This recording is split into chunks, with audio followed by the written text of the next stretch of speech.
আজকে তোমাদের সাথে একটা রেসিপি শেয়ার করব, ইঁচড় চিংড়ি। ইঁচড় আর আলুটা আমি প্রথমেই নুন হলুদ দিয়ে সিদ্ধ করে নিয়েছি। এই যে চিংড়ি মাছ কেটে বেছে রেখেছি এখানে। আর এই যে মশলা করব, একসাথেই করব, কারণ অল্প অল্প মশলা মিক্সিতে করলে হয় না। আদা, পেঁয়াজ, রসুন, লঙ্কা এগুলো পেস্ট করে নেব। এর সাথে দেব পোস্ত, দেব আর দেব টক দই। দেখো আস্তে আস্তে করছি রেসিপিটা, রান্নাটা করি। এই যে মশলাটা পেস্ট করে নিই। আগে এতেই মশলা করেছিলাম, এর জন্য বাটিটা এরকম লাগছে। আগে মাছ করেছি, মাছের মশলা করেছিলাম এই বাটিটাতেই। এটাতে এর মধ্যেই করে নেব। মশলাটা করে নিই। আর একটা কথা বলি, প্লিজ ইগনোর করবে এই কড়াইটা কালো বলে। অনেকেই বলবে যে কড়াই মাজতে পারো না, এটা ওটা সেটা। এটা আমার মায়ের কড়াই, অনেক দিন পুরনো কড়াই। মা টানে ফেলতে পারতো না, এখন তো মা নেই, তাই থাক। এটা আমাদের কোনো অসুবিধা হয় না। প্লিজ কেউ উল্টোপাল্টা কমেন্ট করবে না এই কড়াইটা নিয়ে। আমি রান্না করব এই কড়াইতে।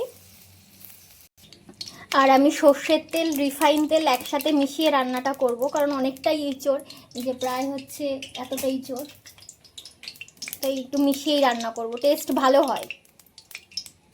এই যে এটা অলমোস্ট গরম হয়ে গেছে। এবার ফোড়ন দেব দুটো তেজপাতা আর হচ্ছে গোটা গরম মশলা, এই যে। আর দেব একটা শুকনো লঙ্কা দিয়ে দেবো, একটুখানি গরম হতে লাগুক, বাবা প্রচণ্ড ছিটে। এবার এই যে মশলাটা পেস্ট করে নিয়েছি এটা দিয়ে দেবো। এর মধ্যে আদা, লঙ্কা, তারপর রসুন, পেঁয়াজ সবই আছে, এটা দিয়ে দেবো। এই যে টমেটোটা কেটে রেখেছিলাম, টমেটোটা দিয়ে দিলাম। এবার একে একে মশলা দিয়ে দেবো। নুন পরিমাণ মতো যেরকম লাগবে, হলুদ, আর দেবো জিরের গুঁড়ো, ধনের গুঁড়ো। আমাদের এই বাড়িতে জিরের গুঁড়ো, ধনের গুঁড়ো একসাথেই মিশানো থাকে, ওটাই দিয়ে দেবো। সব মশলাগুলো দিয়ে দিয়েছি, এবার একটু কষিয়ে নেব। দিয়ে এরপরে টক দই আর পোস্তটা বেটে দেবো। টক দইটা ফেটাবো, ফেটিয়ে আজকে আমি কাঁচা চিংড়ি মাছ দিয়ে করব, দেখা যাক কেমন টেস্ট হয়। এই যে টক দই আর পোস্ত বাটাটা দিয়ে দিয়েছি।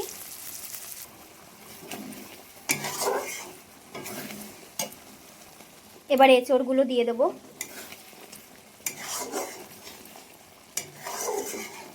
আমি আমার নিজের মনের মতো করে রান্না করি, আমি কোনো রেসিপি ফলো করি না, আমি নিজের মতো করে রান্না করার চেষ্টা করি, দেখা যাক কেমন হয়। এই যে এঁচড়টা দিয়ে দিয়েছি, দিয়ে কষাবো। একেবারে এর সাথে চিংড়ি মাছগুলোও দিয়ে দেবো। এই যে এঁচড়টাও দিয়ে দিয়েছি, চিংড়ি মাছ দিয়ে একটু কষিয়ে নিই। একদম বেশি ঝোল রাখবো না, গায়ে মাখা ঝোল রাখবো।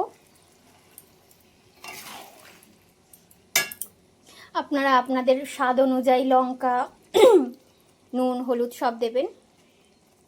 এই যে কষাচ্ছি, এবার অল্প পরিমাণে একটু চিনি দিয়ে দেবো। এবার চিনি আপনারা নাও দিতে পারেন, আমরা যেহেতু সব রান্নায় একটু চিনি দিই অল্প করে, যাতে টেস্টটা ব্যালেন্স থাকে। জল দিয়ে দিয়েছি পরিমাণ মতো, ফুটতে লাগুক। নামানোর আগে ঘি, গরম মশলা দিয়ে নামিয়ে নেব।